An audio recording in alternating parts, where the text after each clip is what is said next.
Wealth Web fam, welcome back to the channel. If you're new to the channel, my name is Pretty, and on this channel I talk about how you can build wealth by using the web, and I primarily talk about my Amazon FBA private label business and how I grew it to 7 figures. Now today, I really want you guys to take away a lot of information from my personal experience from selling on Amazon. Now I want to give you some tips that have helped me. First and foremost, if you're trying to be a successful Amazon seller, you have to consistently launch products. So you should be doing product research every 2 weeks. Launch a product, give yourself a month and a half to 2 months to launch that product, get it into Amazon, and then you start researching for new products again. If you don't know how to do product research, check out my channel. I have a whole playlist on product research, but I primarily use Helium 10's Black Box. That is how I found my first 3 products to sell on Amazon. And I absolutely love Helium 10. I literally build my listings and optimize them and do keyword research for my listings using Helium 10. And I do find products to source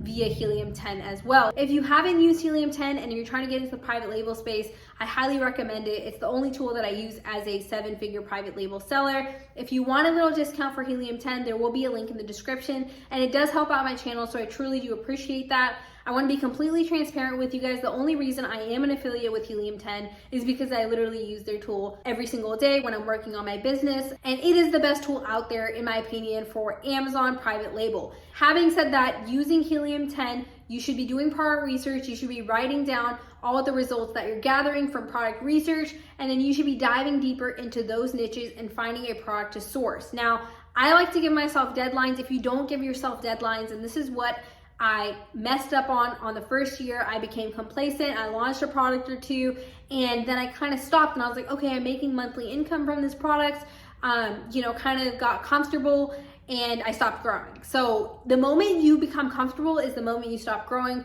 You should be setting a sourcing phase for yourself, and you should be launching that product. And I will make a video on how to properly launch in the future, but I'm telling you guys, if you don't set deadlines, you're not going to be successful. Highly recommend using Asana to set deadlines for yourself, or even Google Calendar.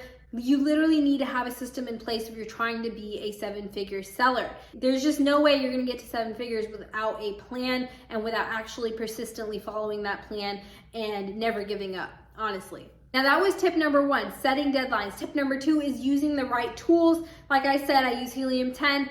Absolutely love it. That's how I do all of my product research, optimization, and all that. So number 2 is tools. And lastly, number 3 is being smart when it comes to sourcing. You should be contacting 30 to 50 manufacturers before actually sourcing your private label product, so you can get, number 1, the best quality product on the market. Number 2, you get the best prices for that product. And number 3, you're building better connections with these manufacturers overseas. And you're finding the manufacturers that, number 1, can communicate, and number 2, are very responsive, and number 3, that are offering you high quality products for the best prices, okay? So having a list of manufacturers for the product that you're sourcing is really important, and staying organized with the manufacturers and responding quickly is super, super important. I feel like in the beginning, I could have gotten better deals on some of the products that I sourced, but I was only messaging like 5, 6, 7 manufacturers, and I wasn't doing my due diligence when it comes to actually contacting 30 to 50 manufacturers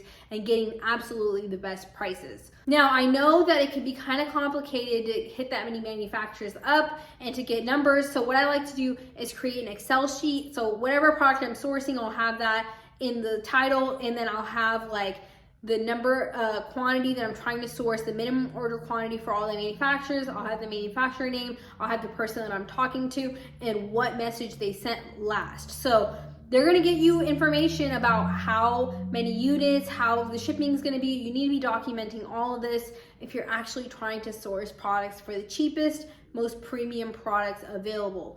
Also, getting samples is so important. I cannot stress this enough. You need to be getting samples from at least 10 people. So after you go through the 50 to 30, you should have at least 10 people that you're interested in actually looking at samples from, and then you need to order samples before placing your bulk order. This is a mistake that I made. Please don't make this mistake, because again, you want to test out the quality. You want to see how the product is before placing that order. Now, these are 3 tips that you absolutely must follow if you're trying to be a successful Amazon seller. And these are just some things that have helped me grow to 7 figures. Now, number one, again, staying organized, giving yourself deadlines, having product research, sourcing, and launching phases for every product that you're trying to launch. Don't get comfortable, keep grinding and keep going. You should have a number of products that you're trying to launch per year. This year, I'm trying to launch 5 new private label products, and I have, deadlines, January through March, launch, and then,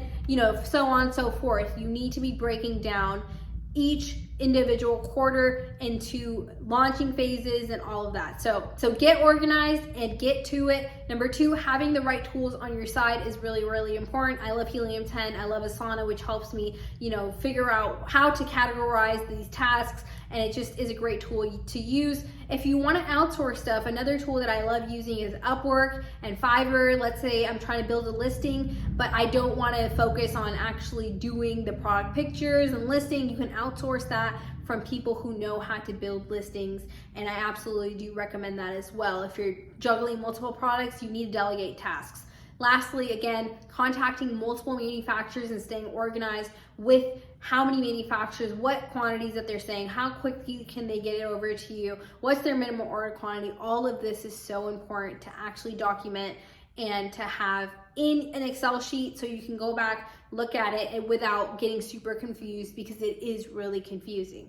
Okay, so these are 3 tips. Again, this is just some things that I've learned over the past few years that have helped me grow to 7 figures. I really want you to succeed. If you have any questions, leave them down below. I am also offering consulting starting February. Super excited to connect and help some of you out. If you're having trouble finding a product to sell on Amazon, check out this Helium 10 tutorial right here.